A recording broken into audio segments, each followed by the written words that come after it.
తిరుమల శ్రీ వెంకటేశ్వర స్వామి వారి దివ్య దర్శనం పొందాలని ఆలోచిస్తున్నారా? అయితే ఇది మీకోసం ఒక అద్భుతమైన అవకాశం.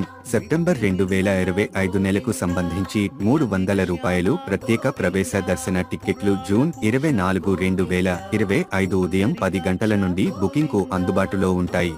ఈ పవిత్ర యాత్రలో పాల్గొని స్వామివారి కృప పొందాలనుకుంటే ముందుగానే టిక్కెట్లు బుక్ చేసుకుని సిద్ధంగా ఉండండి.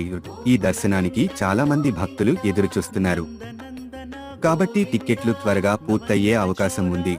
మీ కుటుంబ సభ్యులతో కలిసి తిరుమల యాత్రను ప్రణాళిక చేసుకోండి. ఈ సమయాన స్వామివారి దర్శనం పొందడం ఒక ఆధ్యాత్మికంగా అపూర్వమైన అనుభవం అవుతుంది. టికెట్ బుకింగ్ కు టీటీడీ అధికారిక వెబ్సైట్ ను సందర్శించండి. www.ttdsvonline.com తప్పకుండా వీక్షించండి మరియు ముందస్తుగా మీ బుకింగ్ ను పూర్తి చేసుకోండి. లింక్ డిస్క్రిప్షన్ ఉంది.